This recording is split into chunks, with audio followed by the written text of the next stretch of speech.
Hello बच्चों, चलिए प्रश्न को पढ़ते हैं। निम्नलिखित अम्लों के संयुग्मी क्षारकों के सूत्र लिखिए।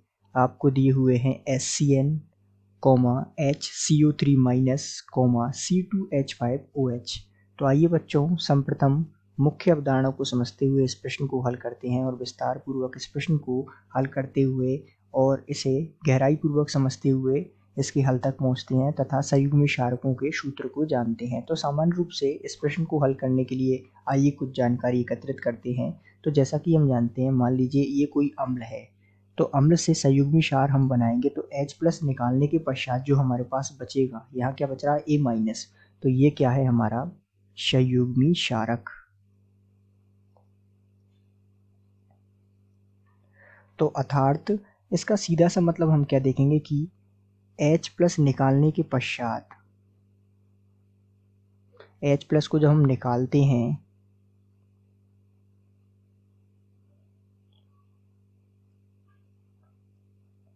हमारे पास जो बचता है वो क्या होता है, शेष जो हमारे पास बचता है वो हमारा एक तरह से क्या हो गया, संयुग्मी क्षार हो गया।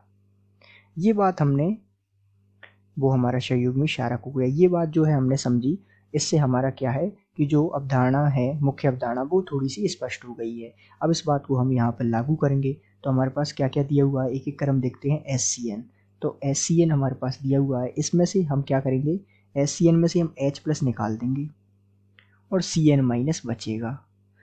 इसी प्रकार हमें दूसरा दिया हुआ है HCO3,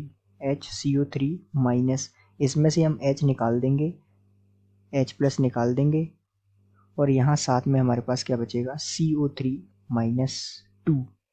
और इसी प्रकार अंतिम हमें दिया हुआ है C2H5OH, तो इसमें से भी हम H+ निकाल देंगे और हमारे पास क्या बचेगा, C2H5O-। अब ध्यान दीजिएगा, ये जो हमारे पास बचे हैं Cn-, CO3-2 और C2H5O-, इनको हम जो है विस्तार पूर्वक इनको हम समझते हैं। हमारे पास क्या क्या बचे हैं, तो हमारे पास एक तो बचा है, चूंकि हमारे पास एक बचा है Cn- तथा और बचा है हमें CO3-2 और हमारे पास बचा है C2H5O-। तो ये जो हैं, इन्हें ही हम क्या कहते हैं, संयुग्मी क्षारक। ये जो है हमारे संयुग्मी क्षारक के हमने सूत्र पता कर लिए। तो इस प्रकार हम जो है विस्तार पूर्वक इस प्रश्न को समझ सकते हैं और इसके हमने सूत्र भी पता कर लिए। तो अर्थात आशा करते हैं आपको समझ आया होगा। धन्यवाद।